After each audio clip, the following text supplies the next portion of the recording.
की प्रेम से कहो श्री कृष्ण चैतन्य प्रभु नित्यानंद श्री अद्वैत गदाधर शिवासदि गौर भक्त वृंद की श्री श्री राधा कृष्ण गौर गोपीनाथ राधा कुंड श्याम कुंड गिरि गोवर्धन की श्री वृंदावन धाम की श्री मथुरा धाम की श्री द्वारका धाम की नदिया नवद्वीप धाम की मायापुर चंद्रोदय मंदिर की जगन्नाथ पुरुषोत्तम क्षेत्र की जय जगन्नाथ बलदेव सुभद्रा माई की गंगा माई की जमुना माई की भक्ति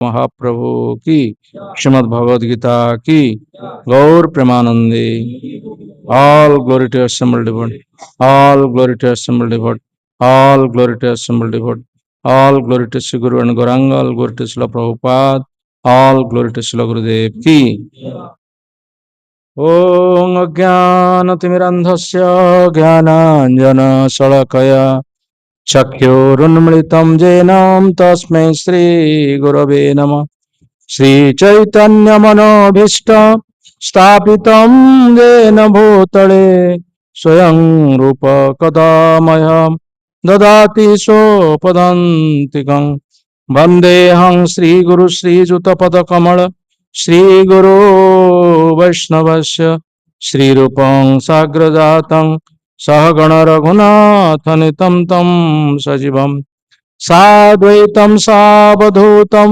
परिजनसहितं कृष्ण चैतन्यदेवं श्रीराधा कृष्णपादान् सगणललिता श्रीविशाखान्वितश्च हे कृष्णा करुणा सिन्धु दीनबन्धो जगत्पते गोपेश गोपिका कान्त राधाकान्त नमोऽस्तुते तप्त काञ्चन गौराङ्गी राधे वृन्दावनेश्वरी वृषभानुसुते देवी प्रणमामि हरिप्रिये वाञ्छाकल्पतरुभ्यश्च कृपा सिन्धुवेव च पतितानां पावनेभ्यो वैष्णवेभ्यो नमो नमः नमो महावदन्याय कृष्ण प्रेम प्रदायते कृष्णाय कृष्ण चैतन्य नाम्नि गौरतिसे नमो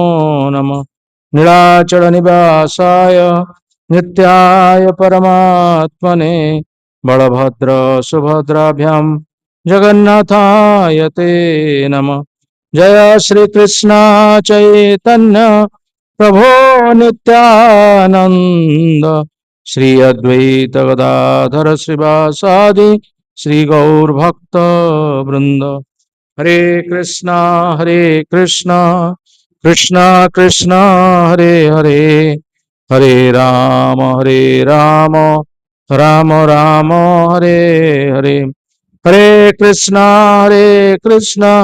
कृष्णा कृष्णा हरे हरे हरे राम राम राम हरे हरे हरे कृष्णा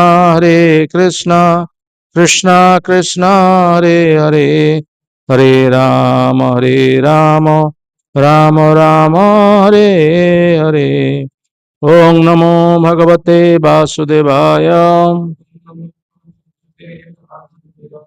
ओम नमो भगवते वासुदेवाय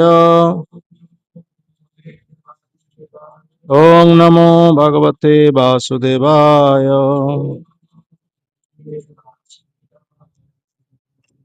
श्रीमद् भगवद गीता त्रयोदश अध्याय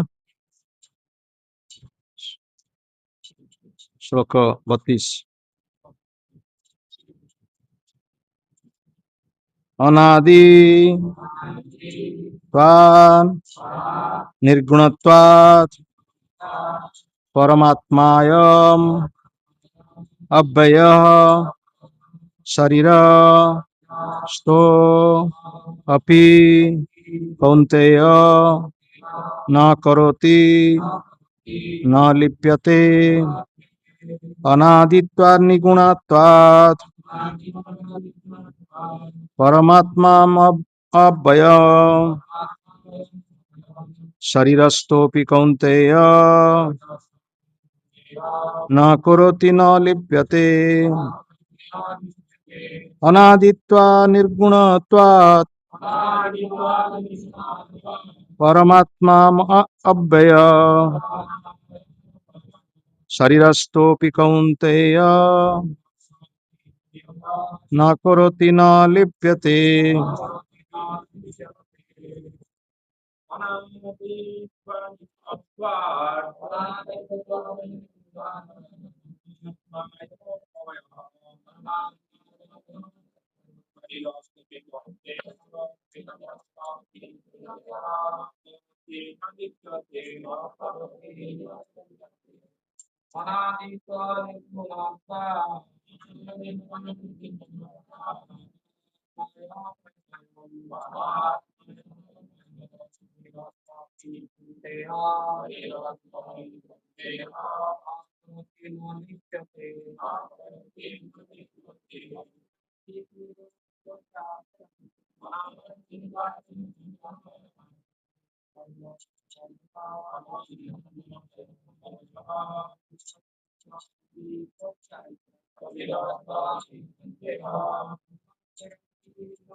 शब्दानुव अनादित्वात् शाश्वत भाव जोगु निर्गुणत्वात् दिव्य भाव जोगु परम भूत प्रकृतिर ऊर्ध्वरे आत्मा आत्मा अयम एहि अव्यय अव्यय शरीरस्थपि शरीर मध्य रही सुद्धा कौन्तेय हे कुंती पुत्र न करोति किछि करे नाही न लिप्यते जड़ित नुहे।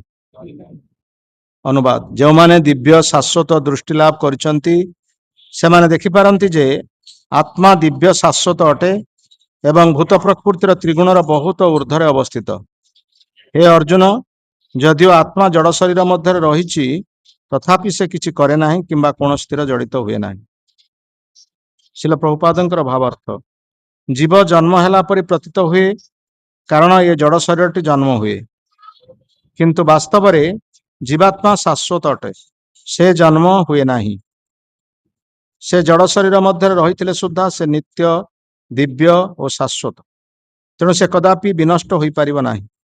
स्वभावतः ताहा आनंदमय अटे से कौनसी प्रकार भौतिक कर्म रे नियुक्त हुए नाही। तेणु से जड़ शरीर संस्पर्श रे आसीथिबा जोगु ए जड़ शरीर साहाय्य जो कर्म मान करा जाए सेथिरे से जड़ित हुए नाही। अनादित्वात् निर्गुणत्वात् परमात्मायम् अव्ययः शरीरस्थोऽपि कौन्तेय न करोति न लिप्यते। जो माने दिव्य शाश्वत दृष्टि लाभ करिसंती से माने देखि पारंती जे आत्मा दिव्य शाश्वत अटे एवं भूत प्रकृतिर त्रिगुणरु बहुत ऊर्ध्वरे अवस्थित। हे अर्जुन जदिओ आत्मा जड़ शरीर मध्य रही तथापि से किछि करे नाही किंबा कौनसी थिरे जड़ित हुए नाही। तो द्वितीय अध्याय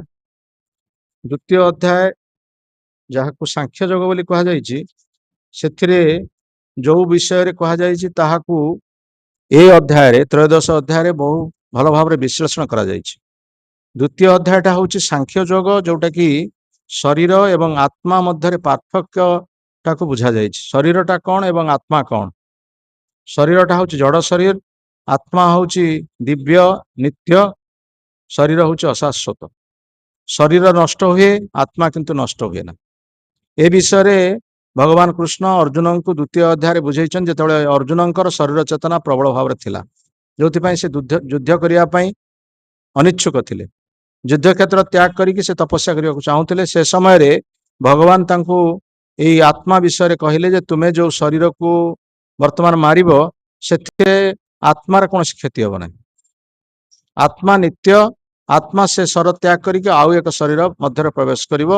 ତେଣୁ ସେଥିରେ ତୁମର କିଛି ପ୍ରତିକ୍ରିୟା ଭୋଗ କରିବାର ନାହିଁ। ଏକଥା ଅର୍ଜୁନଙ୍କୁ ସେ ପ୍ରଥମେ ବୁଝେଇଥିଲେ ଏବଂ ବର୍ତ୍ତମାନ ମଧ୍ୟ ଏଇ ଯୋଉ କ୍ଷେତ୍ରଜ୍ଞ ବିଭାଗ ଯୋଗରେ ମଧ୍ୟ ସେଇ କଥାକୁ ପୁନରପି ଆଉ ଥରେ ସେ ଦୋହରଉଛନ୍ତି ଯେ ପ୍ରକୃତ ପକ୍ଷେ ଶରୀରଟା ଜଡ଼, ଶରୀରଟା ଜନ୍ମ ନେଉଛି, ଶରୀର ମୃତ୍ୟୁବରଣ କରୁଛି। ଏ ଭୌତିକ ଜଗତ ହେଉଛି ଦୁଇଟି ମଧ୍ୟରେ ଅଛି, ଦ୍ୱନ୍ଦ୍ୱପୂର୍ଣ୍ଣ ଜଗତ। ଦିଟା ଜିନିଷ ଅଛି ଏ ଜଗତରେ, ଜନ୍ମ ଅଛି, ମୃତ୍ୟୁ ଅଛି, ଭଲ ଅଛି, ମନ୍ଦ ଅଛି, ସୁଖ ଅଛି, ଦୁଃଖ ଅଛି, ହସ ଅଛି, କାନ୍ଦ ଅଛି, ନ୍ୟାୟ ଅଛି, ଅନ୍ୟାୟ ଅଛି। ଏ ସବୁ ଦିଟା ଜିନିଷ ଅଛି। ଠିକ ସେଇଭଳି ଶରୀର ମଧ୍ୟରେ ଶରୀର ଅଛି, ଆତ୍ମା ମଧ୍ୟ ଅଛି। କିନ୍ତୁ ଶରୀରଟାକୁ ଆମେ ଦେଖିପାରୁଛେ, ଏଇ ସ୍ଥୂଳ ଶରୀରଟାକୁ ଆମେ ଦେଖିପାରୁଛେ ଏବଂ ସ୍ଥୂଳ ଶରୀରର ପରିମାଣଟା ହଉଛି ଅଧିକ, କାରଣ ଆମେ ହାତ, ଗୋଡ଼, ମୁହଁ ଇତ୍ୟାଦି ଏଇଟା ହଉଛି ଅଧିକ ବସ୍ତୁଟାକୁ ଦେଖୁଛୁ। କିନ୍ତୁ ଆତ୍ମାଟା ଏତେ କ୍ଷୁଦ୍ର, ଯୋଉ ଆତ୍ମାଟା ଏତେ କ୍ଷୁଦ୍ର, ଯାହାକୁ କୌଣସି ଅଣୁବୀକ୍ଷଣ ଯନ୍ତ୍ର ଆଖିରେ ଦେଖିବା ତ ଦୂରର କଥା, ଅଣୁବୀକ୍ଷଣ ଯନ୍ତ୍ରରେ ମଧ୍ୟ ଆଜିକାଲି ବୈଜ୍ଞାନିକ ମାନେ ଯେତେ ପ୍ରକାର ପରୀକ୍ଷା ନିରୀକ୍ଷା କଲେ ମଧ୍ୟ ବି ଆତ୍ମାକୁ କେହି ଦେଖିପାରୁନାହାନ୍ତି। କିନ୍ତୁ ସେଇ ଆତ୍ମାର ଅବସ୍ଥିତି ହେତୁ, ଆତ୍ମାର ଉପସ୍ଥିତ ହେତୁ ଯୋଉ ଆତ୍ମାଟା ଏତେ ଛୋଟ, ଏତେ କ୍ଷୁଦ୍ର, ଯାହାକୁ ଗୀତାରେ କୁହାଯାଇଛି ଆମର କେଶାଗ୍ର, ଆମର କେଶର ଅଗ୍ରଭାଗକୁ ଯଦି 100 ଭାଗ କରି କାଟି ଦିଆଯାଏ, ତାକୁ ପୁଣି ଆଉ ଥରେ 100 ଭାଗ କରି କାଟି ଦିଆଯାଏ, ଯେତିକି ତାର ଅବସ୍ଥିତି ହବ ବା ଯେତିକି ତା ଆକାର ହବ, ସେଇଟା ହଉଛି ଆତ୍ମାର ଆକାର। ତେଣୁ ଆତ୍ମାର ଆକାର କେତେ କ୍ଷୁଦ୍ରକାୟ ଆମେ ଏଥିରୁ ଅନୁମାନ କରିବା ଉଚିତ। ତେଣୁ ସେ ଆତ୍ମା ଏତେ କ୍ଷୁଦ୍ରକାୟ ହେଇକି ମଧ୍ୟ ଶରୀର ମଧ୍ୟରେ ଥିବା ଦ୍ୱାରା ଶରୀରଟା କାର୍ଯ୍ୟ କରୁଛି, ଶରୀର ଚଳପ୍ରଚଳ ହଉଛି, ଶରୀର କଥା କହୁଛି, ଶରୀରକୁ ଲୋକ ପ୍ରଶଂସା କରୁଛନ୍ତି, ଶରୀରକୁ ଲୋକ ନିନ୍ଦା କରୁଛନ୍ତି। ଏଇ ଆତ୍ମାର, ଏଇ ଯୋଉ କ୍ଷୁଦ୍ରକାୟ ଆତ୍ମାର ଅବସ୍ଥିତି ହେତୁ ସେଇଥିରୁ ଆମେ ଅନୁମାନ କରିବା ଉଚିତ ଯେ ପରମାତ୍ମା, ଯୋଉ ପରମାତ୍ମା ଯିଏକି ସମଗ୍ର ସବୁ ଶରୀର ଭିତରେ ଯେ ଆତ୍ମାକୁ ପ୍ରବେଶ କରାଇଛନ୍ତି, ସେ ପରମାତ୍ମା କେତେ ବୃହତ୍କାୟ ନ ହେଇଥିବ ଆଉ କେତେ ତାଙ୍କର ଶକ୍ତି ନ ହେଇଥିବ, ଏଇଥିରୁ ଆମେ ଅନୁମାନ କରିବା ଉଚିତ ଏବଂ ଭଗବାନଙ୍କର ଅବସ୍ଥିତିକୁ ଏଇଥିରେ ଆମେ ଜାଣିବା ଦରକାର। ଯେ ପ୍ରକୃତରେ ଯୋଉମାନେ କହୁଛନ୍ତି ଭଗବାନ ଆମକୁ ଦେଖିବାକୁ ପାଉନୁ, ଭଗବାନ ନିରାକାର, ସେ ଆକାର ତାଙ୍କର ନାହିଁ, ସେ ହେଉଛନ୍ତି ନିର୍ବିଶେଷ, ତାଙ୍କର କୌଣସି ଅସ୍ତିତ୍ୱ ନାହିଁ। 5000 ବର୍ଷ ପୂର୍ବରୁ କିଏ କହୁଥିଲେ ଯେ ଶାସ୍ତ୍ର ପୁରାଣରେ ଅଛି ଯେ ସେ ଆସିଥିଲେ ଏବଂ ତାଙ୍କୁ ଜରାସବର ମାରିଦେଲେ, ସେ ମରିଗଲେ, କିନ୍ତୁ ବର୍ତ୍ତମାନ ସେ ନାହାନ୍ତି। କିନ୍ତୁ ଆମେ ତାଙ୍କୁ ପ୍ରମାଣ କରି ଦେଖାଇଦେବା ଯେ ଭଗବାନ ଅଛନ୍ତି। କିଭଳି ଭାବରେ? ପ୍ରତ୍ୟେକ ଶରୀର ମଧ୍ୟରେ, ଯୋଉଟା ଗୀତାରେ ଭଗବାନ କହିଲେ ମମେଇ ବାଂଶ ଜୀବ ଭୂତ ସନାତନ, ମୁଁ ସମସ୍ତଙ୍କ ହୃଦୟରେ ପରମାତ୍ମା ରୂପରେ ହୃଦୟରେ ଅବସ୍ଥିତ ଅଛି। ମମେଇ ବାଂଶ ଜୀବ ଲୋକ ଜୀବ ଭୂତ ସନାତନ ମନଷଷ୍ଠାନି ଇନ୍ଦ୍ରିୟାଣି ପ୍ରକୃତି ସ୍ଥାନି କର୍ଷତି। ଇନ୍ଦ୍ରିୟ ମାନେ ଯେମିତି ମନ ଦ୍ୱାରା ସବୁ କାର୍ଯ୍ୟ କରୁଛନ୍ତି, ସେମିତି ଏ ଶରୀର ଭିତରେ ମୁଁ ରହିଛି ଆତ୍ମା, କିନ୍ତୁ ଆତ୍ମାର ନିର୍ଦ୍ଦେଶକୁ ମନଟାକୁ ମାନ ନାହିଁ। ମନ ତାର ନିର୍ଦ୍ଦେଶ ଅନୁଯାୟୀ ଇନ୍ଦ୍ରିୟ ମାନଙ୍କୁ କାର୍ଯ୍ୟ କରାଉଛି, ମନ ଆତ୍ମାର ନିର୍ଦ୍ଦେଶକୁ ମାନୁନାହିଁ। ଗମ୍ଭୀରତା ଦୃଷ୍ଟିରୁ ଆମକୁ ଦେଖିବାକୁ ଗଲେ, ଯଦି ଶରୀରଟାକୁ ଗୋଟିଏ ରଥ ବୋଲି ଧାରଣ କରାଯାଏ ବା ଶରୀରଟା ଗୋଟେ ରଥ ବୋଲି ଧରାଯାଏ, ତାହେଲେ ସେ ଶରୀର ରୂପକ ରଥରେ ରଥୀ ହେଉଛନ୍ତି ଆତ୍ମା, ରଥୀ ହେଉଛନ୍ତି ଆତ୍ମା, ବୁଦ୍ଧି ହେଉଛି ସାରଥୀ, ବୁଦ୍ଧି ହେଉଛି ସାରଥୀ, ମନ ହେଉଛି ଦୌଡ଼ି, ମନ ହେଉଛି ଦୌଡ଼ି ଏବଂ ଇନ୍ଦ୍ରିୟ ମାନେ ହେଉଛନ୍ତି ଅଶ୍ଵ। ତେଣୁ ଇନ୍ଦ୍ରିୟ ରୂପକ ଅଶ୍ଵ ଯୁଆଡ଼କୁ ଟାଣିବେ, ମନ ରୂପକ ଦୌଡ଼ି ତାକୁ ନେଇକି ଯିବ। আর ମନ ଅନୁସାରେ ଇନ୍ଦ୍ରିୟ ମାନେ କାର୍ଯ୍ୟ କରିବେ। ମନ ଯଦି ଦୌଡ଼ିଟାକୁ ହୁଗୁଳା କରିଦେବ, ତାହେଲେ ଇନ୍ଦ୍ରିୟ ରୂପକ ଅଶ୍ଵ ସେମାନେ ଇଆଡ଼େ ସିଆଡ଼େ ନେଇ ଚାଲିଯିବେ। କିନ୍ତୁ ବୁଦ୍ଧି ଦ୍ୱାରା ଏବଂ ଆତ୍ମା ଯେ ରଥୀ ଅଛନ୍ତି, ସିଏ ଯଦି ତାକୁ ମନକୁ ନିୟନ୍ତ୍ରଣ କରିବେ ଏବଂ ମନ ଯଦି ନିୟନ୍ତ୍ରିତ ହେଇକି ଅଶ୍ଵମାନଙ୍କୁ ଠିକ ଭାବରେ ଲଗାମ ଧରିବ, ତାହେଲେ ରଥ ଠିକ ରାସ୍ତାରେ ଚାଲିବ। କିନ୍ତୁ ମନ ରୂପକ ଦୌଡ଼ିକି ଯଦି ବୁଦ୍ଧି ରୂପକ ସାରଥୀ ଠିକ ଭାବରେ ତାକୁ ଲଗାମ ନ ଦିଏ ବା ତାକୁ ଠିକ ଭାବରେ ନିୟନ୍ତ୍ରଣ ନ କରେ, ତାହେଲେ ଏ ରଥ କୁଆଡ଼େ ସିଆଡ଼େ ଚାଲିଯାଇ ଖାଲ ଭିତରେ ପଡ଼ିଯିବ। ତେଣୁ ସେଥିପାଇଁ କୁହାଯାଇଛି ଯେ ଆତ୍ମାର ନିର୍ଦ୍ଦେଶ ବା ଆତ୍ମାର ଅବସ୍ଥିତିକୁ ଯଦି ଆମେ ଠିକ ଭାବରେ ବୁଝିବା, ତାହେଲେ ଏ ଶରୀର ରୂପକ ରଥ ଠିକ ରାସ୍ତାରେ ଚାଲିବ। କିନ୍ତୁ ପ୍ରକୃତରେ ଆମେମାନେ କେତେ ଜଣ ଜାଣିଛୁ ଯେ ଶରୀର ମଧ୍ୟରେ ଆତ୍ମା ଅଛି ବୋଲି? ସେଥିପାଇଁ ଗୀତାର ଯୋଉ 2ୟ ଅଧ୍ୟାୟରେ ଭଗବାନ ଏଇ ଆତ୍ମା ବିଷୟରେ ବହୁତ ସୁନ୍ଦର ଭାବରେ ବୁଝେଇଛନ୍ତି। ବାସାଂସି ଜିହ୍ନାନି ଯଥା ବିହାୟ ନବାନି ଗୃହ୍ଣାତି ନରୋପରାଣୀ ତଥା ଶରୀରାଣୀ ବିହାୟ ଜିହ୍ନାନି ଅନ୍ୟାନି ସଂଜାତି ନବାନି ଦେହି। ଏ ଶରୀରଟା ଗୋଟେ ହଉଛି ପୋଷାକ। ଯେମିତି ଆମର ଏଇ ଶରୀରକୁ ଆବୃତ କରୁଛି ପୋଷାକ, ଆମେ ଯୋଉ ପୋଷାକ ପିନ୍ଧୁଛେ ଏଇ ଶରୀରଟାକୁ ଆବୃତ କରୁଛି, ସେମିତି ଶରୀରଟା ଗୋଟେ ହଉଛି ପୋଷାକ। ଆତ୍ମା ରୂପକ ଯୋଉ ବ୍ୟକ୍ତିକୁ ଶରୀର ରୂପକ ପୋଷାକ ଆବୃତ କରିଛି। ଯେମିତି ଏ ପୋଷାକ ଯେତେବେଳେ ଜୀର୍ଣ୍ଣ ହେଇଯାଉଛି, ଯେତେବେଳେ ଏ ପୋଷାକଟା ପୁରୁଣା ହେଇଯାଉଛି, ଏ ଶରୀର ରୂପକ ପୋଷାକଟାକୁ ପରିତ୍ୟାଗ କରି ଆତ୍ମା ଆଉ ଗୋଟିଏ ନୂତନ ପୋଷାକକୁ ଅର୍ଥାତ ଆତ୍ମା ଆଉ ଗୋଟେ ନୂତନ ଶରୀର ଗ୍ରହଣ କରୁଛି। ସେମିତି ଆମର ଏଇ ପୋଷାକଟା ଯେତେବେଳେ ପୁରୁଣା ହେଇଯାଉଛି, ଆମେ ଏଇ ପୋଷାକ ପରିତ୍ୟାଗ କରି ଆମେ ନୂତନ ପୋଷାକ ପରିଧାନ କରୁଛୁ। ତେଣୁ ଶରୀରଟା ହଉଛି ଗୋଟେ ପୋଷାକ ସଦୃଶ। ତେଣୁ ଶରୀର ରୂପୀ ପୋଷାକ ପାଇଁ ଆମେ ମାନେ କୌଣସି ପ୍ରକାର ବିଚଳିତ ହେବା ଉଚିତ ନୁହେଁ। ଏ ପୋଷାକ ଜରାଜୀର୍ଣ୍ଣ ହେଇଯିବ, ଏ ପୋଷାକ ଆଜି ଆମେ ନୂତନ ପିନ୍ଧିଛେ, ପୁଣି ଏ ଶରୀର ପୋଷାକଟା ପୁଣି ପୁରାତନ ହେଇଯିବ, ତାକୁ ତ୍ୟାଗ କରି ଆତ୍ମା ଏକ ନୂତନ ପୋଷାକ ପରିଧାନ କରିବ। ସେଥିରେ କୌଣସି ପ୍ରକାର ବିଚଳିତ ହେବାର କିଛି ଆବଶ୍ୟକତା ନାହିଁ। ଯୋଉମାନେ ପ୍ରକୃତରେ ବିଚଳିତ ହୁଅନ୍ତି ନାହିଁ ସେମାନେ ହଉଛନ୍ତି ସ୍ଥିର, ଏ ହଉଛନ୍ତି ଧୀର। ସେ ବିଷୟରେ ଭଗବାନ ଗୀତାରେ କହିଲେ, ଦେହି ନସ୍ମିନ୍ ଯଥା ଦେହେ କୌମାରମ ଯୌବନମ ଜରା ତଥା ଦେହାନ୍ତର ପ୍ରାପ୍ତି ଧୀର ସ୍ତତ୍ର ନ ମୁହ୍ୟତି। ଧୀର କଥା ଏଠି ଆସିଲା। ଦେହି ନସ୍ମିନ୍ ଯଥା ଦେହେ କୌମାରମ ଯୌବନମ ଜରା। ଏଇ ଶରୀର ଭିତରେ, ଏ ଶରୀରଟା ହଉଛି ଗୋଟେ ଜଡ ବସ୍ତୁ। ଜଡ ବସ୍ତୁ ମଧ୍ୟରେ ଯେତେବେଳେ ଆତ୍ମା ନ ରହିବ, ଏ ଶରୀର କୌଣସି ପ୍ରକାର କିଛି ପରିବର୍ତ୍ତନ ହେବ ନାହିଁ। ଯେମିତି ଗୋଟେ ମୃତ ବ୍ୟକ୍ତିର ଶରୀରର ଆତ୍ମାଟା ଚାଲି ଯାଇଛି, ସେ ଶରୀର କୌଣସି କାର୍ଯ୍ୟ କରୁଛି ନା ଶରୀରରେ କିଛି ପରିବର୍ତ୍ତନ ହଉଛି? କିଛି ସମୟ ପରେ ସେ ଶରୀରଟା ଗନ୍ଧ ହେଇଯିବ, ଦୁର୍ଗନ୍ଧ ହବ, ସେଥିରୁ ପୁଣି ମାଂସ ଭୁଜ ରକ୍ତଟା ପାଣି ଫାଟିଯିବ ଏବଂ ଶରୀରଟା ଦୁର୍ଗନ୍ଧ ହବ। ତାକୁ ଶୀଘ୍ର ନେଇକି ସଂସ୍କାର କରିବା ପାଇଁ ପଡିବ। ଏ ଶରୀର ପ୍ରକୃତରେ ସେଟା ନଷ୍ଟ ହେଇଯିବ, ସେ ଶରୀର ଆଉ କୌଣସି ପ୍ରକାର ତାର ପରିବର୍ତ୍ତନ ହବନି କି ଶରୀର ବୃଦ୍ଧି ଲାଭ କରିବ ନାହିଁ। କିନ୍ତୁ ଯେତେବେଳେ ଶରୀର ମଧ୍ୟରେ ଆତ୍ମା ଅଛି, ସେତେବେଳେ ଶରୀରଟା କଣ କରୁଛି ନା ସେତେବେଳେ ଶରୀରଟା ବିବର୍ତ୍ତନ ହଉଛି, ଶରୀରଟା ପରିବର୍ତ୍ତନ ହଉଛି। କେତେଟା ପରିବର୍ତ୍ତନ? 6ଟା ପରିବର୍ତ୍ତନ ହଉଛି। ପ୍ରଥମେ ମାତୃ ଗର୍ଭରେ ରହୁଛି, ତାପରେ ଜନ୍ମଗ୍ରହଣ କରୁଛି, ତାପରେ ସେ ଯୁବକ ହଉଛି, ଯୁବକରୁ ପ୍ରୌଢ ଅବସ୍ଥା ଆସୁଛି, ତାପରେ ବୃଦ୍ଧତ୍ୱ ପ୍ରାପ୍ତ ହଉଛି, ତାପରେ ଶେଷରେ ମୃତ୍ୟୁ। ଏଇ 6ଟି ପରିବର୍ତ୍ତନ ଏ ଶରୀର ହଉଛି ଯେତେବେଳେ ଶରୀର ମଧ୍ୟରେ ଆତ୍ମା ଅଛି। ଯଦି ଆତ୍ମା ଶରୀର ନଥାନ୍ତା ତାହେଲେ ଏ ଶରୀର କିଛି ପରିବର୍ତ୍ତନ ହୁଅନ୍ତା ନାହିଁ। ତେଣୁ ଆତ୍ମା ଥିବା ହେତୁ ଶରୀର ପରିବର୍ତ୍ତନ ହଉଛି। ତେଣୁ ଯୋଉମାନେ ଏଇ ଶରୀର ପରିବର୍ତ୍ତନକୁ ଜାଣିପାରୁଛନ୍ତି, ଆତ୍ମାଟା ଅଛି ବୋଲି ଶରୀର ପରିବର୍ତ୍ତନ ହଉଛି, ଯେତେବେଳେ ଆତ୍ମା ଏ ଶରୀର ତ୍ୟାଗ କରି ଚାଲି ଯାଉଛି, ସେତେବେଳେ ସେମାନେ ବ୍ୟଥିତ ହଉନାହାନ୍ତି। ସେମାନେ ଜାଣୁଛନ୍ତି ଯେ ଆତ୍ମାଟା ଶରୀର ତ୍ୟାଗ କଲେ ଆଉ ଏକ ଶରୀର ମଧ୍ୟରେ ପ୍ରବେଶ କରିବ, ତେଣୁ ସେମାନେ ବ୍ୟଥିତ ହଉନାହାନ୍ତି। କିନ୍ତୁ ଯୋଉମାନେ ଏ ଶରୀର ସହିତ ସମ୍ପର୍କିତ ହେଇଛନ୍ତି ଏବଂ ଶରୀରଟାକୁ ସର୍ବସ୍ୱ ବୋଲି ମନେ କରୁଛନ୍ତି, ଶରୀର ଭିତରୁ ଯେତେବେଳେ ଆତ୍ମା ଚାଲି ଯାଉଛି, ସେମାନେ ବଡ ଦୁଃଖିତ ହଉଛନ୍ତି, କାନ୍ଦୁଛନ୍ତି, ବହୁତ ବଡ ମାନେ ଯାହା କୁହନ୍ତି ଶୋକରେ ବଡ ଅଧୀର ହଉଛନ୍ତି। ଏ ପ୍ରସଙ୍ଗରେ ହିରଣ୍ୟାକ୍ଷ ଯେତେବେଳେ ମରିଗଲା, ହିରଣ୍ୟାକ୍ଷକୁ ବରାହ ଅବତାରରେ ଭଗବାନ ଯେତେବେଳେ ମାରିଦେଲେ, ସେତେବେଳେ ହିରଣ୍ୟାକ୍ଷର ସ୍ତ୍ରୀ ଏବଂ ହିରଣ୍ୟାକ୍ଷର ଯୋଉ ପୁତ୍ର ଇତ୍ୟାଦି ସବୁ ଥିଲେ, ସେମାନେ ସବୁ କ୍ରନ୍ଦନ କରୁଛନ୍ତି ଯେ ବାପା ଆମର ଚାଲିଗଲେ, ତେଣୁ ଆମେ କଣ କରିବୁ? ସେହି ସମୟରେ ହିରଣ୍ୟକଶିପୁ ଶାସ୍ତ୍ରର ଯୁକ୍ତି କହିକି ସେମାନଙ୍କୁ ସାନ୍ତ୍ୱନା ଦେବା ପାଇଁ ଚେଷ୍ଟା କରୁଛି। ସେଠି ସାନ୍ତ୍ୱନା ଦଉଛି ହିରଣ୍ୟକଶିପୁ କିଭଳି ଭାବରେ, ସେ କହୁଛି, ଦେଖ, ଏଇ ଯୋଉ ହିରଣ୍ୟାକ୍ଷ ଯାହାକୁ ତୁମେ ପିତା ବୋଲି ଭାବୁଥିଲ ବା ଯାହାକୁ ତୁମେ ପତି ବୋଲି ଭାବୁଥିଲ, ସେଇ ଶରୀର ତ ତୁମ ନିକଟରେ ଅଛି, ତେଣୁ ତାହା ପାଇଁ ଏତେ ଦୁଃଖ କରିବାର କାରଣ କଣ ଅଛି?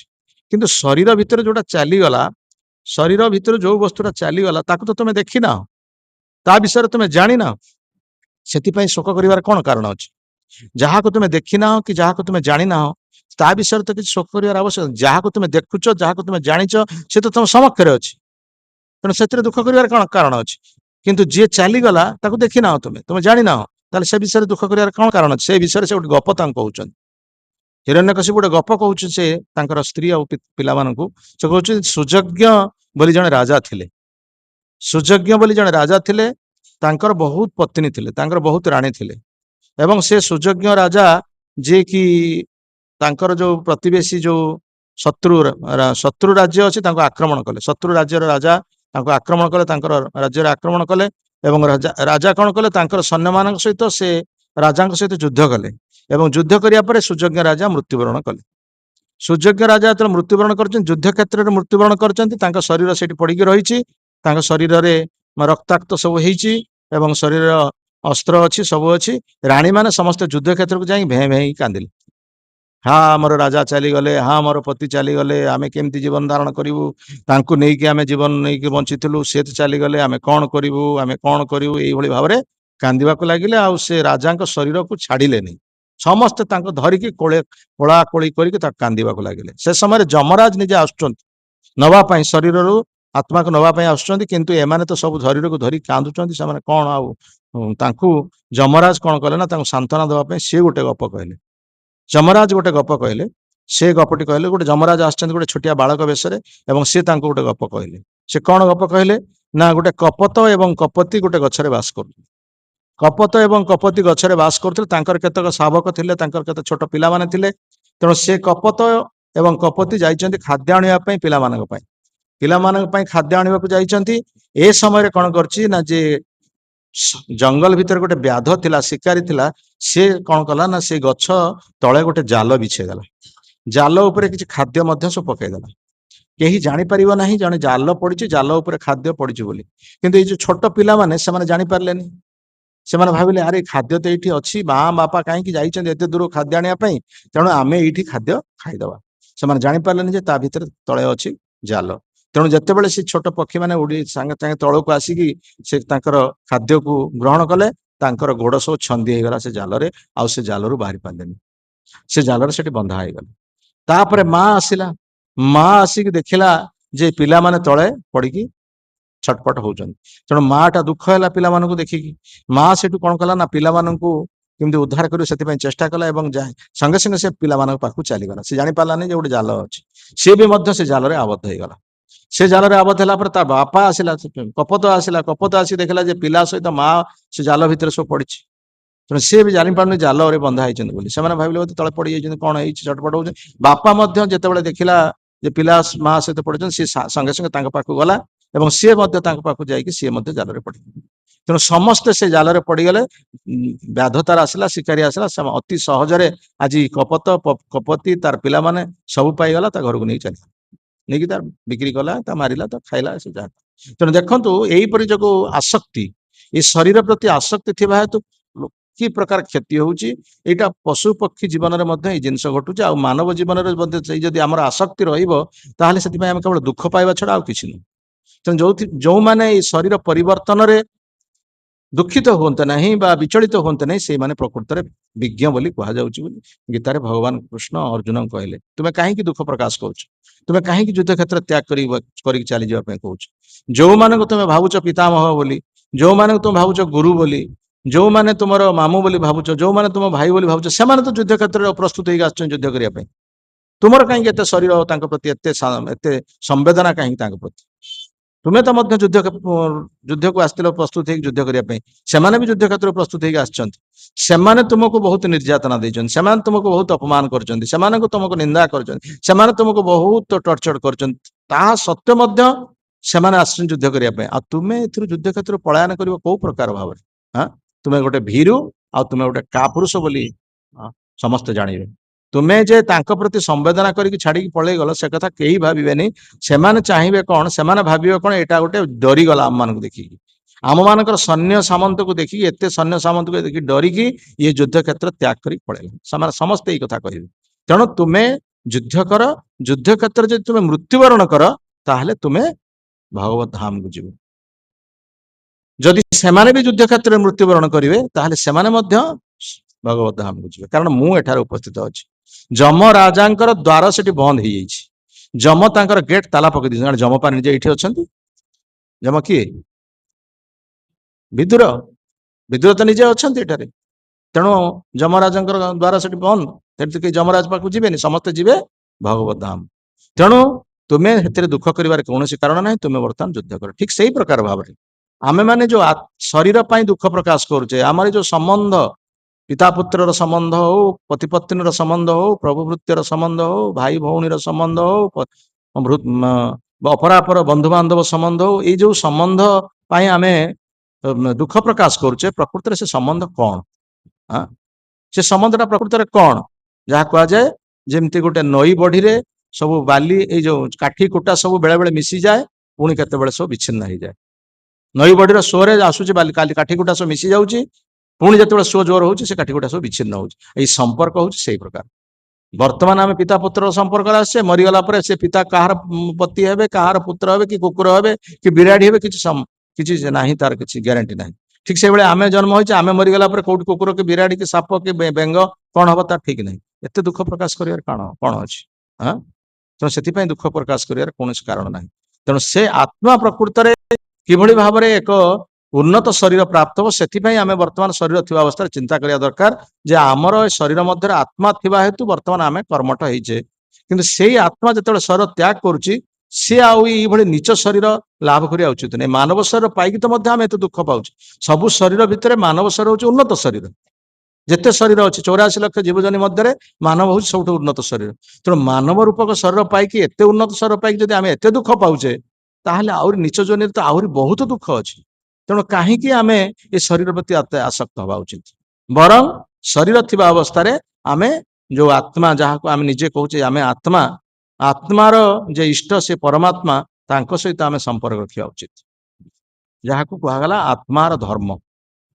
ଆମେ ପ୍ରକୃତରେ ଶରୀର କି ଆମେ ମନ କି ଆମେ ଆତ୍ମା, ଏଇଟାକୁ ଆମେ ପ୍ରଥମେ ଚିନ୍ତା କରିବା ଦରକାର।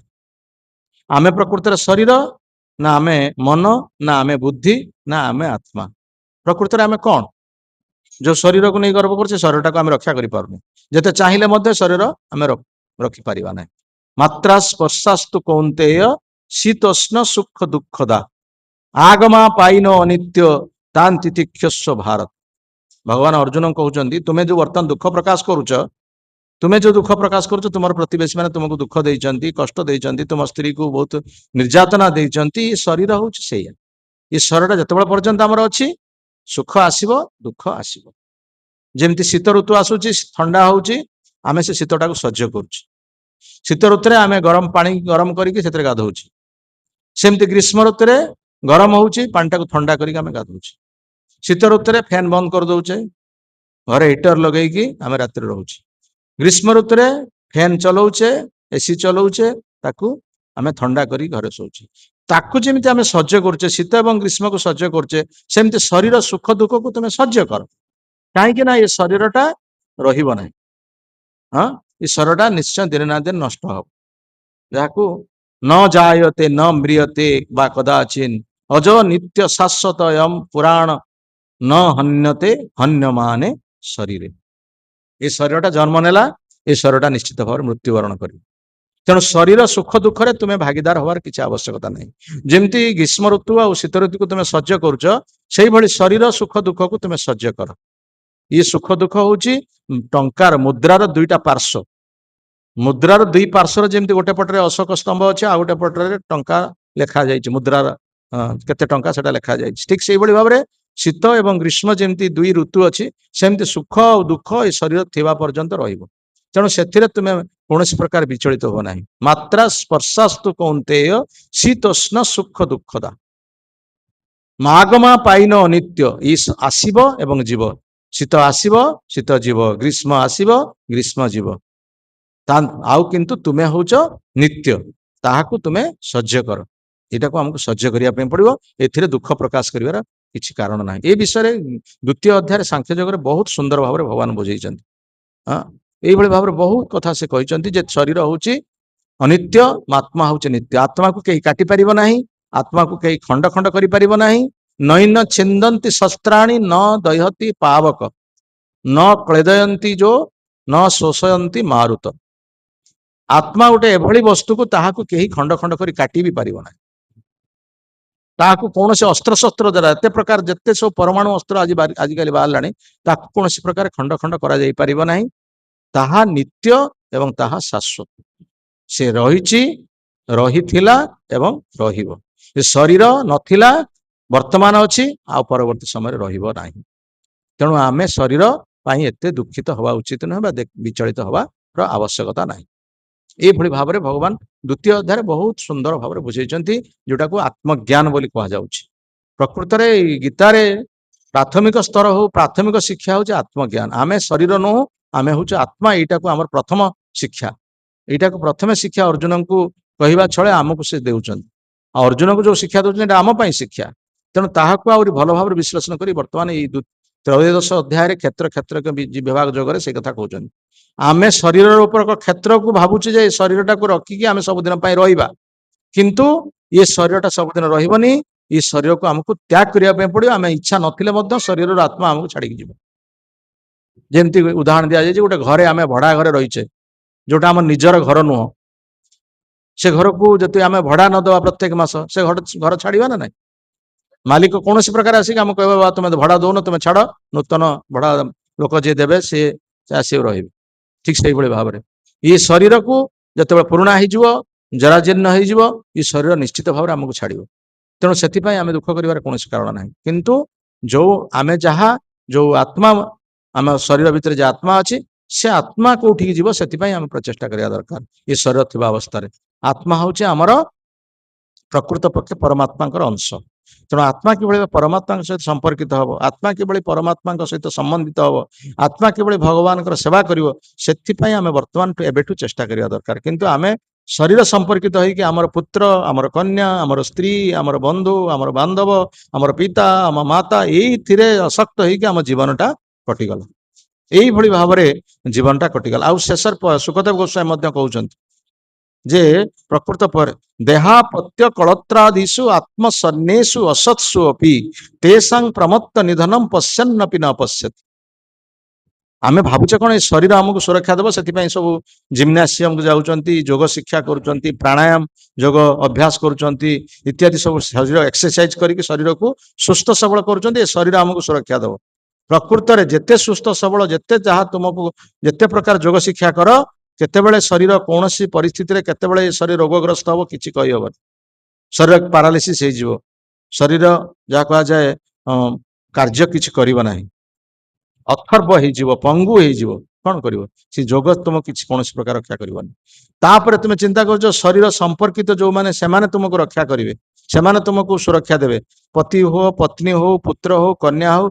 एमाने तुम आमको सुरक्षा देवे ना से कथा भागवत कह देह पत्य कलत्र बंधु बांधव तुमको भाव सुरक्षा देवे से बंधु बांधव हूँ शत्रु सौजनाख्या दस्यु बोली कह दस्यु सदृश डकायत सदृश जितेबाला से चाहिए आमर जो असुविधा समय से चाहिए लुंठन करने जितेबाला धन थी से आस बंधु हे जो धन न सब छाड़ी पड़े तेणु से प्रकृत में आम बंधु नुहति से सुहृद नुहति तेणु से कौन प्रकार आमको सुरक्षा देहापत्य कलत्रादिषु देहापत्य कलत्रादिषु असत्सु अपि तेषां प्रमत्त निधनम पश्यन्नपि न पश्यति तेणु ये प्रकार भाव में तुम्हें कौन भाव में क्या सुरक्षा लाभ कर तेणु ये शरीर नष्ट हम आउ आज नष्ट कालिक नष्ट हम आउ जो माने को तुम्हें विश्वास कर नष्ट हो से परिप्रेक्षी में सुखदेव गोस्वामी गोटे उदाहरण दौरान गोटे सैनिक तार कमांडर निर्देश से युद्ध क्षेत्र को आसी सैनिक तार सी कौन करुच्ची तार पाखे बहुत सैन्य अच्छा एवं सैन्य मान को लेकिन युद्ध क्षेत्र में प्रतिपक्षर जो शत्रु मैंने सहित युद्ध करने से प्रस्तुत हो युद्ध चली युद्ध चलुवा अवस्था जो सैनिकटी सैन्य मान को लेकिन आसी सैन्य मान भर गोटिक पर गोटे गोटिक पर गोटे सब मृत्युवरण कले से जापारुनी से भावुची जे मोर सैन्य मैंने पछपटे अच्छा मत सुरक्षा देवाई से युद्ध कर गोटे गोटे गोटे गोटे सब मरीगले तार पाली जो आसला से जाऊँच पछआड़ कहीं ना निजे अच्छी सी आउ कि समय मर तेणु ए प्रकार भाव में आम कौन प्रकार भाव में शरीर संपर्कित व्यक्ति शरीर आम सुरक्षा आशा करने उचित नुहे जोटा कि धर्मबक युधिष्ठिर महाराज को पचारे किम आश्चर्य ये जगत में आश्चर्यकर वस्तु कौन अच्छी कौन ये जगत में आश्चर्यकर वस्तु अच्छी युधिष्ठिर महाराज उत्तर देले अहनी अहनी भूतानि गच्छन्ति जम मंदिरम शेषा जीवितुम इच्छन्ति किम आश्चर्यम अतपरम आमे माने प्रत्येक मुहूर्त देखुचे कहीं ना कहीं जमर आलय को जाउची रास्ता जाऊे शब जाऊँच शब जाऊँच श्मशान को जाऊँच प्रत्येक मुहूर्त आम देखुचे कहीं ना कहीं जम आलय को जाऊे श्मशान को जाऊँच आमर परिवार में कहीं ना कहीं जड़े जम आलय को आज आज जड़े जाइनी पुणी काली जीव सी भी 2 दिन पर आउ कि दिन पर आमे भी जीवा तेणु आम निश्चित भाव में जम आलय को जीवा किंतु आमे देखिकी आमे भावुचे कौन सी सीना मरीगला आमे मरिबा नहीं आमे बंचिक रहिबा आमे एठी सुख भोग करिबा आमे आनंद उपभोग करिबा एईटा को देखिकी आमे भावुचे कौन जे एठी आमे ही सुख रे रहिबा आमे ही आनंद रहिबा समस्त चली जिबा आमे आनंद रहिबा एईटा प्रकृति आश्चर्यकर वस्तु नहीं कि आउ कौन आश्चर्यकर वस्तु दुनिया रे अछि आमे देखुचे प्रत्येक मुहूर्त रे हमर कहा जे ऊपर तळ बरडा खसुची मझी भरडा ହଁ ମଝି ଉପର ବରଡା ଥାଇ ଥାଇ କହେ ମୋ ନା ମଝି ବରଡା ଉପର ବରଡା ହସୁଛି, ମଝି ବରଡା ଥାଇ ଥାଇ କହେ ମୋ ବେଳା କାଳ ଆଉଛି। ତିନିଟା ବରଡା ରହିଛି, ତଳ ବରଡା ଟା ଖସୁଛି, ଉପର ବରଡା ହସୁଛି। ଉପର ବରଡା ହସୁଛି କଣ ନା ମୋ ସମୟ ଆସିବନି, ମୁଁ ସେମିତି ରହିଯିବି। ମଝି ବରଡା ତାର ସମୟ ଆସିଗଲାଣି, ତଳ ବରଡା ଖସିଗଲା ପରେ ମଝି ବରଡାର ସମୟ ଆଉଛି। ମଝି ବରଡା ଥାଇ ଥାଇ କହେ ମୋ ବେଳା କାଳ ଆଉଛି। ଠିକ ସେଇଭଳି ଭାବରେ ଆମେ ଦେଖୁଛେ ପ୍ରତ୍ୟେକ ମୁହୂର୍ତ୍ତରେ କେହି ନା କେହି ଜମ ଆଳୟକୁ ଯାଉଛେ, କିନ୍ତୁ ତାହାକୁ ଦେଖିକି ମଧ୍ୟ ଆମେ କେବେ ଜାଣିପାରୁନେ ଯେ ଆମର ମଧ୍ୟ ସମୟ ସେମିତି ଆସିବ। ତେଣୁ ସେଥିପାଇଁ ପ୍ରକୃତ ପକ୍ଷେ ଶରୀର ସମ୍ପର୍କିତ ବସ୍ତୁ ପ୍ରତି ଆମେ ମାନେ କୌଣସି ପ୍ରକାର ଆସକ୍ତ ହବା ଉଚିତ ନୁହେଁ। ଏ ଶରୀର ଆଜି ଅଛି, କାଲିକି ନଷ୍ଟ ହବ। ତେଣୁ ଏ ଶରୀର ପରିବର୍ତ୍ତନରେ କେହି ଜଣେ ଅଧୀର ହବା ଉଚିତ ନୁହେଁ। ଯାହାକୁ ଭଗବାନ କହିଲେ ଦେଇନସ୍ମିନ୍ ଯଥା ଦେହେ କୌମାରମ୍ ଯୌବନମ୍ ଜରା ତଥା ଦେହାନ୍ତର ପ୍ରାପ୍ତି ଧୀରସ୍ତତ୍ର ନ ହୁମିୟତି। ଯେ ଧୀର ବ୍ୟକ୍ତି, ଯେ ବିଜ୍ଞ ବ୍ୟକ୍ତି ସେଥିରେ ମୋହ୍ୟମାନ ହୁଏ ନାହିଁ। ତାପରେ ଭଗବାନ ପୁଣି କହିଛନ୍ତି ଜାତସ୍ୟ ହି ଧ୍ରୁବ ମୃତ୍ୟୁ। ଯଦି ସତ୍ୟ ବସ୍ତୁ ଏ ଜଗତରେ କିଛି ଥାଏ, ଯୋଉ ସତ୍ୟ ବୋଲି କିଛି ବସ୍ତୁ ଥାଏ, ତାହେଲେ ଧ୍ରୁବ ସତ୍ୟ ହଉଛି କଣ ନା ଯିଏ ଜନ୍ମ ହେଇଛି ସେ ମୃତ୍ୟୁବରଣ କରେ। ଯେ ଜନ୍ମ ହେଇଛି ସେ ନିଶ୍ଚିତ ଭାବରେ ମୃତ୍ୟୁବରଣ କରେ। ଏପରିକି ଭଗବାନ ଯଦି ଏ ଜଗତକୁ ଆସନ୍ତି ସିଏ ମଧ୍ୟ ତ୍ୟାଗ କରିବେ, ଶର ତ୍ୟାଗ କରିବେ। ଯଦିଓ ସିଏ ଆମ ଭଳି ଶର ତ୍ୟାଗ କରିବେନି, କିନ୍ତୁ ସିଏ ମଧ୍ୟ ଶର ତ୍ୟାଗ କରିବେ। ଯିଏ ଏଇ ଜଗତ ହଉଛି ମର୍ତ୍ୟ ଜଗତ, ତେଣୁ ମର୍ତ୍ୟ ଜଗତରେ ଯିଏ ଆସିବ ସେ ମୃତ୍ୟୁବରଣ କରିବ। ଜାତସ୍ୟ ହି ଧ୍ରୁବ, ଧ୍ରୁବ ମାନେ ନିଶ୍ଚିତ, ଧ୍ରୁବ ଅର୍ଥ ନିଶ୍ଚିତ। ଯେ ଜନ୍ମ ହେଇଛି ସେ ନିଶ୍ଚିତ ଭାବରେ ମୃତ୍ୟୁବରଣ କରିବ। ଜାତସ୍ୟ ହି ଧ୍ରୁବ ମୃତ୍ୟୁ ଧ୍ରୁବ ଜନ୍ମ ମୃତସ୍ୟ ଚ। ଯେ ଜନ୍ମ ହେଇଛି ସେ ମୃତ୍ୟୁ ହବ, ମୃତ୍ୟୁବରଣ କରିବ, ଏବଂ ଯେ ମୃତ୍ୟୁବରଣ କରିଛି ସେ ଜନ୍ମ ଗ୍ରହଣ କରିବ। ତେଣୁ ଏଥିରେ କୌଣସି ପ୍ରକାର ଆମେ ବିଚଳିତ ହେବା ଉଚିତ ନୁହେଁ। ଯିଏ ଜନ୍ମ ହେଇଛି ସେ ମରିବ, ଯେ ମରିଛି ଯେ ଜନ୍ମ ହବ, ସେଥିରେ ଦୁଃଖ ପ୍ରକାଶ କରିବା କଣ କାରଣ ଅଛି? କିନ୍ତୁ କାହିଁକି ଏ ଶରୀର ଜନ୍ମ ଗ୍ରହଣ କରୁଛି, କାହିଁକି ମୃତ୍ୟୁବରଣ କରୁଛି, ଏ ବିଷୟରେ ପ୍ରଶ୍ନ କରିବା ଆମର ଆବଶ୍ୟକତା ଅଛି। କିଭଳି ଭାବରେ ଏ ଶରୀର ଜନ୍ମ ଗ୍ରହଣ କରୁଛି, କିଭଳି ଭାବରେ ମୃତ୍ୟୁବରଣ କରୁଛି, ମୃତ୍ୟୁବରଣ ପୂର୍ବରୁ ମୃତ୍ୟୁବରଣ ହବା ପୂର୍ବରୁ ଆମକୁ କଣ କରିବା ପାଇଁ ପଡିବ, ମୃତ୍ୟୁବରଣ ହେଲା ପରେ, ମୃତ୍ୟୁ ହେଲା ପରେ ଆମେ କଣ, କି ରାସ୍ତା କଣ ଘଟୁଛି, ସେ ବିଷୟରେ ଆମେ ପ୍ରଶ୍ନ କରିବା ଆବଶ୍ୟକତା ଅଛି। ଆମେ ସେ ବିଷୟରେ ପ୍ରଶ୍ନ କରି ଆମେ କେମିତି ଭଲରେ ଖାଇବା ପିଇବା ରହିବା ସେଇ ବିଷୟରେ ପ୍ରଶ୍ନ କରୁଛେ। ତେଣୁ ଏଇଟା ହଉଛି ପ୍ରକୃତରେ ମୂର୍ଖାମି। ଏ ପ୍ରଶ୍ନ ପଚାରିବାଟା ହଉଛି ମୂର୍ଖାମି। କେମିତି ଆମର ଆର୍ଥିକ ସମସ୍ୟାର ସମାଧାନ ହବ, କେମିତି ଆମର ଅର୍ଥନୈତିକ ସମସ୍ୟାର ସମାଧାନ ହବ, କେମିତି ରାଜନୈତିକ ସମସ୍ୟାର ସମାଧାନ ହବ, ଏଇଗୁଡାକ ପାଇଁ କିଛି ପ୍ରକୃତରେ ମଣିଷ ଜୀବନ ମିଳିନାହିଁ। ମଣିଷ ଜୀବନ ମିଳିଛି ଆମର ଯୋଉ ଚାରିଟା ସମସ୍ୟା ଅଛି, ସେ ସମସ୍ୟାର ଆମକୁ ସମାଧାନ କରିବା ପାଇଁ ପଡିବ। କଣ ସମସ୍ୟା ସେ? ଜନ୍ମ ମୃତ୍ୟୁ ଜରା ବ୍ୟାଧି ଦୁଃଖ ଦୋଷ ଅନୁଦର୍ଶନ। କାହିଁକି ଜନ୍ମ ଗ୍ରହଣ ଆମେ କରୁଛେ? ଜନ୍ମ ଗ୍ରହଣ କଲା ପରେ କାନ୍ଦୁଛେ, ଜୀବନ ସାରା କାନ୍ଦ ଚାଲିଛି।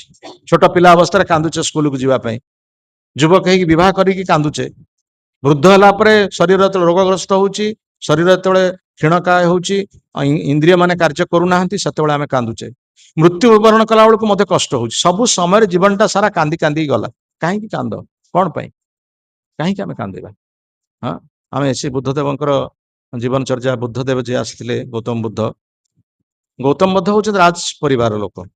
ସେ ସବୁବେଳେ ରାଜପ୍ରସାଦ ଭିତରେ ରହିଛନ୍ତି, ରାଜପ୍ରସାଦ ଭିତରେ ରହିଛନ୍ତି। ଦୁଃଖଟା କଣ ସେ ଜାଣିନାହାନ୍ତି। ସବୁବେଳେ ସେ ବହୁତ ଆନନ୍ଦ ଭିତରେ ଅବସ୍ଥା। ସେ ଚାହିଁଲେ ଟିକେ ମୁଁ ରାଜପ୍ରସାଦ ବାହାରକୁ ଯିବି। ରାଜପ୍ରସାଦ ବାହାରକୁ ଯେତେବେଳେ ଗଲେ, ସେତେବେଳେ ଦେଖିଲେ ଜଣେ ଗୋଟେ ଲୋକଟେ ନଇଁ ନଇଁକି ଚାଲୁଛି, କ୍ଷୀଣକାୟ ଲୋକଟିଏ, ବାଡିଟିଏ ଧରିଛି, ବହୁତ କଷ୍ଟ ରାସ୍ତାରେ ଚାଲି ଚାଲି ଯାଉଛି। ତେଣୁ ସେ ଗୌତମ ବୁଦ୍ଧ ତାଙ୍କର ଯୋଉ ରାଜ ପାର୍ଷଦ ଯୋଉମାନେ ଥିଲେ, ସେ ପଚାରିଲେ, କହିଲେ ଏଇ କଣ, ଏଇ ଲୋକଟା ଏମିତି କଣ ହେଇଛି ୟାର? କାହିଁ ଆମମାନେ ସମସ୍ତେ ସୁସ୍ଥ ସବଳ, ତୁମମାନେ ସୁସ୍ଥ ସବଳ, ଏଇ ଲୋକଟା ଏମିତି କାହିଁ ହେଇଛି? ସେଠୁ ସେ କହିଲେ, ତାଙ୍କର ପାର୍ଷଦ ମାନେ କହିଲେ, ଇଏ ହଉଛି ଜଣେ ବୃଦ୍ଧ ଲୋକ, ଆମେ ବି ସେମିତି ବୟସ ହେଲେ ଆମର ବି ଅବସ୍ଥା ସେମିତି ହବ। ଆମେ ନଇଁ ପଡିବା, ଆମେ ବାଡି ଧରିକି ଚାଲିବା, ଆମ ଆଖିକି ଦେଖାଯିବନି, ଏଇ ପ୍ରକାର ଅବସ୍ଥା ହବ। ସେଠୁ ବୁଦ୍ଧ କହିଲେ, ଆରେ ଏମିତି ଅବସ୍ଥା ହବ ଆମ ଜୀବନରେ, ଏଇଭଳି ଭାବରେ ଆମ ଜୀବନର ଅବସ୍ଥା ଆସିବ ନା? ହଁ ଆଜ୍ଞା, ଏମିତି ଅବସ୍ଥା ଆସିବ। ତାପରେ ସେ ଆଉ କୁଆଡେ ବୁଲିଲେନି, ଫେରି ଆସିଲେ। ତାପରେ କିଛି ଦିନ ପରେ କହିଲେ, ନା ଆମେ ଟିକେ ଆଉ ବାହାରକୁ ଯିବା। ତାପରେ ଯେତେବେଳେ ସେ ବାହାରକୁ ଗଲେ, ସେତେବେଳେ ଦେଖିଲେ କଣ ନା, ଗୋଟିଏ ଲୋକଟାକୁ ଟେକି ଟେକିଆ ନେଇକି ଯାଉଛନ୍ତି। ସେ ଲୋକଟା ବହୁତ ଚିତ୍କାର କରୁଛି, ବହୁତ ଯନ୍ତ୍ରଣା ଚିତ୍କାର କରୁଛି, ତାକୁ ଲୋକ ଟେକିକି ନେଉଛନ୍ତି। ସେଠୁ ପଚାରିଲେ, କଣ ହେଇଛି, ଏମିତି କାହିଁକି ଚିତ୍କାର କରୁଛି, କଣ ହେଇଛି? ନା ତାକୁ ରୋଗ ଯନ୍ତ୍ରଣା ହେଇଛି, ରୋଗରେ କଷ୍ଟ ପାଉଛି ସେ, ତାକୁ ମେଡିକାଲକୁ, ଡାକ୍ତରଖାନାକୁ ତାକୁ ନେଇକି ଯାଉଛନ୍ତି। ସେଥିପାଇଁ ସେ ଚିତ୍କାର କରୁଛି। କହିଲେ, କଣ ଏମିତି ରୋଗ ଶରୀରରେ ଅଛି? ନା ହଁ, ଶରୀର ମାନେ ରୋଗର ମନ୍ଦିର, ଏଇଟା ହଉଛି ବ୍ୟାଧିର ମନ୍ଦିର। ତେଣୁ ଏଇ ଶରୀର ରୋଗଗ୍ରସ୍ତ ହବ, ଆଉ ଏଇଭଳି ଭାବରେ ଆମକୁ କଷ୍ଟ ପାଇବାକୁ ପଡିବ। ଏମିତି ହଠାତ୍ ଏଇଭଳି ରୋଗ ହବ, ଆମେ କଷ୍ଟ ପାଇବା। କହିଲା, ଆଚ୍ଛା ଏମିତି କଥା, ତାହେଲେ ଆଉ ଆମେ ଯିବାନି। ଏହା କହି ସେ ଫେରି ଆସିଲେ। ତାପରେ କିଛି ଦିନ ଗଲା ପରେ ପୁଣି କହିଲେ, ଆମେ ଟିକେ ବାହାରକୁ ଯିବା। ତେଣୁ ଯେତେବେଳେ ପୁଣି ବାହାରକୁ ଯାଉଛନ୍ତି ଦେଖିଲେ ଗୋଟେ ଲୋକକୁ 4 ଜଣ ଲୋକ ଟେକିକି ଯିଏ ଯାଉଛନ୍ତି, ସିଏ ଲୋକଟା ଚୁପଚାପ ନୀରବ, କିନ୍ତୁ ତା ପଛରେ ଲୋକମାନେ କାନ୍ଦି କାନ୍ଦିକା ଯାଉଛନ୍ତି। ମଝିରେ ଦେଖୁଥିଲେ ଯେ ସେ ଲୋକଟା କାନ୍ଦୁଛି, କିନ୍ତୁ ବର୍ତ୍ତମାନ ଦେଖିଲେ ଲୋକଟା ଚୁପଚାପ, କିନ୍ତୁ ଅନ୍ୟ ଲୋକମାନେ କାନ୍ଦୁଛନ୍ତି। ସେ ଆଶ୍ଚର୍ଯ୍ୟ ହେଲେ, କହିଲେ କଣ ଇଏ? ନା ଇଏ ଲୋକଟା ମରିଗଲାଣି, ଇଏ ଲୋକଟା ମୃତ୍ୟୁବରଣ କରିଛି, ମରିଯାଇଛି। ଇଏ ମୃତ୍ୟୁଟା କଣ ନା ଆମେ ବି ସମସ୍ତେ ଦିନେ ନା ଦିନେ ମରିବା। ଆଉ ଆମ ମାନଙ୍କର ଯୋଉମାନେ ସବୁ ସମ୍ପର୍କିତ ଅଛନ୍ତି ବ୍ୟକ୍ତି, ସେମାନେ ବି ଏଭଳି କାନ୍ଦିବେ। ଯେତେବେଳେ ଆମକୁ ଶ୍ମଶାନକୁ ନେଇକି ଯିବେ, ସେମାନେ ବି ଏମିତି କାନ୍ଦିବେ। ଆଚ୍ଛା, ଏଇଭଳି ଭାବରେ ଆମ ଜୀବନ ବି ଅଛି, ଘଟିବ। ତାହେଲେ ଆଉ ଆମେ ଯିବାନି। ମନ ଦୁଃଖ ହେଲା, ସେଇଠୁ ପୁଣି ଫେରିଆସିଲେ। ସେଠୁ କିଛି ଦିନ ରହିଲେ, ତାପରେ ପୁଣି ଆଉ ଥରେ ରାଜପ୍ରସାଦ ଭିତରକୁ ବାହାରିଗଲେ। ତାପରେ ଦେଖିଲେ ଗୋଟେ ଗୈରିକ ବସନ ଧାରଣ କରିଥିବା ବ୍ୟକ୍ତି, ମସ୍ତକ ଲଣ୍ଡିତ ହେଇଛନ୍ତି, ତିଳକ ଅଛି ମଥାରେ, ବେକରେ କଣ୍ଠିମାଳି, ନାମ ଜପ କରୁଛନ୍ତି, ଅତି ଆନନ୍ଦରେ ରାସ୍ତାରେ ଯାଉଛନ୍ତି। ସେଠୁ ସେ ଦେଖିକି ତାଙ୍କ ମନ ଖୁସି ହେଲା ବହୁତ। ଲୋକଟିକୁ ଦେଖିଲେ ବହୁତ ସୁନ୍ଦର ଶରୀର ଜ୍ୟୋତି ବାହାରୁଛି ଏବଂ ଆନନ୍ଦ ମନରେ ଭଗବାନଙ୍କର କଣ ସେ କରିକି ଯାଉଛନ୍ତି, ଜପ କରି ଯାଉଛନ୍ତି, ତ ବୁଝି ନାହାନ୍ତି କଣ କରୁଛନ୍ତି। ସେଠୁ ପଚାରିଲେ, କହିଲେ ଇଏ ଲୋକଟି କିଏ? ବହୁତ ସୁନ୍ଦର ଦେଖା ଯାଉଛନ୍ତି ଏବଂ ସେ ବହୁତ ମାନେ ହସ ହସ ମୁଖ ତାଙ୍କର, ବହୁତ ମନ ପ୍ରଫୁଲ୍ଲ ରହିଛି, ଆଉ ତାଙ୍କ ଶରୀରରୁ ମଧ୍ୟ ଗୋଟେ ଜ୍ୟୋତି ବାହାରୁଛି। ଇଏ ବ୍ୟକ୍ତିଟି କିଏ? ନା ଇଏ ହଉଛନ୍ତି ସନ୍ନ୍ୟାସୀ, ଯିଏକି ସେ ତାଙ୍କର ପରିବାରକୁ ତ୍ୟାଗ କରିଛନ୍ତି, ତାଙ୍କର କିଛି ସମସ୍ୟା ନାହିଁ, ବର୍ତ୍ତମାନ କେବଳ ସେ ଭଗବାନଙ୍କ ସହିତ ଯୁକ୍ତ ହେଇକି ସେ ବର୍ତ୍ତମାନ ଆନନ୍ଦ ପାଉଛନ୍ତି। ତାହେଲେ ଜୀବନରେ ଯଦି ଶାନ୍ତି ପାଇବାକୁ ଚାହେଁ, ତାହେଲେ ଆମକୁ ଏଇସବୁ ସଂସାର ଆସକ୍ତିରୁ ମୁକ୍ତ ହବା ପାଇଁ ପଡିବ। ସଂସାର ଭିତରେ ରହିଲେ ଜନ୍ମ, ମୃତ୍ୟୁ, ଜରା ଓ ବ୍ୟାଧି ନିଶ୍ଚିତ ଭାବରେ ଆମକୁ ଆଚ୍ଛନ୍ନ କରିବେ। ତେଣୁ ଏ ସଂସାର, ଏ ସମାଜରୁ ଆମକୁ ମୁକ୍ତ ହବା ପାଇଁ ପଡିବ। ତାହେଲେ କଣ ସନ୍ନ୍ୟାସୀ କଣ ମୃତ୍ୟୁବରଣ କରେନି? ନା ସନ୍ନ୍ୟାସୀ ମୃତ୍ୟୁବରଣ କରନ୍ତି, କିନ୍ତୁ ସନ୍ନ୍ୟାସୀର ମୃତ୍ୟୁ ଏକ ସାଧାରଣ ଜୀବର ମୃତ୍ୟୁ ଭିତରେ ବହୁତ ପାର୍ଥକ୍ୟ ଅଛି। ସନ୍ନ୍ୟାସୀ ଶରୀର ତ୍ୟାଗ କରୁଛନ୍ତି, ଏକ ସାଧାରଣ ବ୍ୟକ୍ତି ଶରୀର ତ୍ୟାଗ କରୁଛନ୍ତି। କିନ୍ତୁ ସାଧାରଣ ବ୍ୟକ୍ତି ଯେତେବେଳେ ଶରୀର ତ୍ୟାଗ କରୁଛି, ସେ ଶରୀରର ପୂତି ଗନ୍ଧମୟ ହେଉଛି, କିଛି ସମୟ ପରେ ସେ ଗନ୍ଧ ହେଉଛି, ଦୁର୍ଗନ୍ଧ ହେଉଛି। କିନ୍ତୁ ଯଦି ଜଣେ ସାଧୁ ଶରୀର ତ୍ୟାଗ କରୁଛି, ସେ ଶରୀରର ସୁଗନ୍ଧ ଆସୁଛି, ସେ ଶରୀର ତା ଶରୀରରୁ କୌଣସି ପ୍ରକାର ଦୁର୍ଗନ୍ଧ ଆସୁନାହିଁ। ଆଉ ସେ ଶରୀରକୁ ଯଦି ସଂସ୍କାର କରାଯାଉଛି, ସେ ଶରୀରରୁ ଚତୁଃସମର ସୁଗନ୍ଧ ଆସୁଛି। ଆଉ ଜଣେ ସାଧାରଣ ବ୍ୟକ୍ତି ଯେ କର୍ମୀ, ଯେ ବିଭିନ୍ନ ପ୍ରକାର ଅନ୍ୟ ପ୍ରକାର କାର୍ଯ୍ୟ କରିକି ଶରୀର ମୃତ୍ୟୁବରଣ କରୁଛି, ସେ ତା ଶରୀର ଦୁର୍ଗନ୍ଧ ଆସୁଛି। ଇଏ ହଉଛି ପାର୍ଥକ୍ୟ। ତାପରେ ପ୍ରଭୁପାଦ ମହାରାଜ ଉଦାହରଣ ଦେଇଛନ୍ତି। ପ୍ରଭୁପାଦ ମହାରାଜ ଉଦାହରଣ ଦେଇଛନ୍ତି, ଗୋଟେ ବିରାଡିର ଖାଦ୍ୟ ହଉଛି ମୂଷା। ସେ ଯେତେବେଳେ ଗୋଟେ ମୂଷା ଛୁଆ ଟିକେ ପାଉଛି, ସେତେବେଳେ ତା ଦାନ୍ତ ତାକୁ ଧରିକି ନଉଛି, କିନ୍ତୁ ଧରିଥିବା ଅବସ୍ଥାରେ ତା ସହିତ ସେ ଖେଳୁଛି। କିନ୍ତୁ ମୂଷା ଛୁଆ ଭାବୁଛି କଣ, ଇଏ ସିନା ମୋ ସାଙ୍ଗରେ ଖେଳୁଛି, କିନ୍ତୁ ଇଏ ମତେ ନିଶ୍ଚିତ ଭାବରେ ମାରିବ। ତାକୁ ଯେତେବେଳେ ଭୋକ ଲାଗିବ, ସେ ମତେ ମାରିବ ଏବଂ ଖାଇବ। କିନ୍ତୁ ସେହି ବିରାଡି ତାର ଛୁଆକୁ ସେ ନଉଛି। ସେ ତ ଜନ୍ମଗ୍ରହଣ করে, ଛୋଟ ଛୁଆ ଜନ୍ମ ହେଇଯାଏ, ବିରାଡିର ଯେତେବେଳେ ମାଇ ବିରାଡି ଜନ୍ମ ଅଣ୍ଡା ଦିଏ, ମାନେ ମଣ୍ଡା, ସେ ଛୋଟ ଛୁଆକୁ ଜନ୍ମ କରେ। ସେ ଛୋଟ ଛୁଆକୁ ଜନ୍ମ କରିକି ମଧ୍ୟ ସେ ଗୋଟିଏ ସ୍ଥାନରେ ତାକୁ ରଖେ ନା, ସେ ତାକୁ ଅନ୍ୟତ୍ର ଇଆଡେ ସିଆଡେ ନିଏ। କାହିଁକି ନା ଅଣ୍ଡିରା ବିରାଡି ଯୋଉ ଭୁଆ ବିରାଡି କୁହନ୍ତି, ସେ ତାକୁ ମାରିଦବ। ତେଣୁ ସେଥିପାଇଁ ସେ ତାର କଣ କରେ, ସ୍ଥାନ ପରିବର୍ତ୍ତନ କରେ, ଛୋଟ ଛୁଆଙ୍କୁ ଇଆଡେ ନେଇକି ସିଆଡେ ନେଇକି ଇଆଡେ ନେଇକି ରଖେ। ସେ ମୂଷା ଛୁଆକୁ ଯେମିତି ନେଇକି ଯାଉଛି ଦାନ୍ତରେ କାମୁଡିକି, ତାର ଛୋଟ ଛୁଆକୁ ମଧ୍ୟ ସେମିତି କାମୁଡିକି ନେଇକି ଯାଏ। କିନ୍ତୁ ଛୋଟ ଛୁଆ ଯେତେବେଳେ ବିରାଡି ପାଟି ଭିତରେ ଥାଏ, ସେତେବେଳେ ସେ କଣ ଭାବେ ନା, ମୋ ମା ମତେ ନେଇକି ଯାଉଛି, ମୋ ମା ମତେ କେବେ ମାରିବ ନାହିଁ, ମୋ ମା ମତେ ସୁରକ୍ଷିତ ସ୍ଥାନରେ ରଖିବ ଏବଂ ମତେ ସେ ରକ୍ଷା କରିବ। କିନ୍ତୁ ଯେ ମୂଷା ଛୁଆକୁ ସେ ନେଇକି ଯାଉଛି, ମୂଷା ଛୁଆ ଭାବୁଛି କଣ, ସିଏ ସିନା ମତେ ଦାନ୍ତରେ କାମୁଡିକି ନଉଛି, ମୋ ସହିତ ଖେଳ କୌତୁକ କରୁଛି, କିନ୍ତୁ ଦରକାର ପଡ଼ିଲେ ସେ ନିଶ୍ଚିତ ମତେ ମାରିବ, କାରଣ ମୁଁ ତାର ଖାଦ୍ୟ। ଠିକ ସେଇ ପ୍ରକାର ଭାବରେ ଯୋଉମାନେ କର୍ମୀ, ସେମାନେ ମୃତ୍ୟୁବରଣ କରୁଛନ୍ତି। ଜଣେ ସନ୍ନ୍ୟାସୀ, ଜଣେ ସାଧୁ, ଜଣେ ଭକ୍ତ, ସିଏ ବି ମଧ୍ୟ ମୃତ୍ୟୁବରଣ କରୁଛି। କିନ୍ତୁ ଜଣେ ସନ୍ନ୍ୟାସୀ ସାଧୁ ଯେତେବେଳେ ମୃତ୍ୟୁବରଣ କରୁଛି, ସିଏ ଭାବୁଛି କଣ, ମୁଁ ଯେତେବେଳେ ବର୍ତ୍ତମାନ ଶରୀର ତ୍ୟାଗ କରୁଛି, ମୁଁ ଯିବି ଭଗବତ ଧାମକୁ ଯିବି, କାରଣ ମୁଁ ଭଗବାନଙ୍କ ପାଇଁ ଆଜି ଜୀବନରେ ମୁଁ କାର୍ଯ୍ୟ କରିଛି। ଆଉ ମୃତ୍ୟୁ ସମୟରେ ଭଗବତ ସମ୍ପର୍କ ବା ଭଗବତ ସମ୍ବନ୍ଧୀ ଭଗବାନଙ୍କ ନାମ ସ୍ମରଣ କରିବି, ଭଗବାନଙ୍କ ନାମ ଉଚ୍ଚାରଣ କରିବି, ନାମ ଉଚ୍ଚାରଣ କରିକି ଭଗବତ ଧାମକୁ ଯିବି। ସେଠାରେ ଯୋଉ ବ୍ୟକ୍ତି ଅଛନ୍ତି ମତେ ସ୍ୱାଗତ ସମ୍ବର୍ଦ୍ଧନା କରିକି ମତେ ଭଗବତ ଧାମ ନେବେ। କିନ୍ତୁ ଯେ କର୍ମୀ ଲୋକ, ସିଏ ମୃତ୍ୟୁବରଣ କରୁଛି ନର୍କପୁରରେ, ତା ପାଇଁ ଦ୍ୱାର ଉନ୍ମୁକ୍ତ, ଯମଦୂତ ମାନେ ସବୁ ଅପେକ୍ଷା କରି ଅଛନ୍ତି, ତାକୁ ନେଇକି ଯିବେ, ତାକୁ ନେଇକି ଦଣ୍ଡ ଦେବେ, ତାକୁ ଗୋଟେ ଦେବେ ଯାତନା ଶରୀର, ତାକୁ ଗୋଟେ ଦେବେ। ସେ ଯାତନା ଶରୀର ପ୍ରାପ୍ତ ହେଇକି ସେ ଦଣ୍ଡ ପାଇବ, ଯୋଉ ସବୁ କାର୍ଯ୍ୟ କରିଛି, ପାପ କାର୍ଯ୍ୟ କରିଛି, ସେଥିପାଇଁ ସେ ଦଣ୍ଡ ଭୋଗ କରିବ। ପୁଣି ଆଉ ଥରେ ଏ ଶରୀରଟି ସେ ପ୍ରାପ୍ତ ହବ। ଏଇଭଳି ଭାବରେ ଦୁଃଖମୟ ଶରୀର ତାର ଲାଭ କରୁଛି। କିନ୍ତୁ ଜଣେ ସାଧୁ, ଜଣେ ଭକ୍ତ, ଜଣେ ଶୁଦ୍ଧ ଭକ୍ତ, ସିଏ ଯାଉଛି ଭଗବତ ଧାମ, ତାର ଆଉ ଏଠି ଜନ୍ମ ମୃତ୍ୟୁ ଚକ୍ରରେ ସେ ଘୂର୍ଣ୍ଣାୟମାନ କରିବ ନାହିଁ। ଏଇ ହଉଛି ପାର୍ଥକ୍ୟ। ତେଣୁ ସେଥିପାଇଁ ଯୋଉମାନେ ପ୍ରକୃତ ପକ୍ଷେ ଆତ୍ମଜ୍ଞାନ ଲାଭ କରିଛନ୍ତି ସେମାନେ ଏଇ ପ୍ରକାର ଯୋଉ ପରିସ୍ଥିତି ଆସୁଛି ଜୀବନରେ, ଜନ୍ମ ମୃତ୍ୟୁ ଜରା ବ୍ୟାଧି ତ୍ରିତାପ ଦୁଃଖ ଶରୀର ପରିବର୍ତ୍ତନ, ଏଥିରେ କୌଣସି ପ୍ରକାର ବିଚଳିତ ହେବା ଉଚିତ ନୁହେଁ। କାରଣ ସେ ଜାଣିବା ଦରକାର ଯେ ମୁଁ ହଉଛି ଆତ୍ମା, ମୁଁ ଆତ୍ମା ହିସାବରେ ପରମାତ୍ମାଙ୍କର ଅଂଶ ବିଶେଷ, ମୋର କର୍ତ୍ତବ୍ୟ ହଉଛି ଭଗବାନଙ୍କ ସେବାରେ ମୋ ଶରୀରଟାକୁ ନିଯୁକ୍ତ କରିବା, ଏବଂ ନିଯୁକ୍ତ ହେଲା ପରେ ମୁଁ ଯିବି ଭଗବତ ଧାମକୁ ଯିବି, ଆଉ ସେଇଟା ହବ ମୋର ପ୍ରକୃତ ଜୀବନର ଲକ୍ଷ୍ୟ।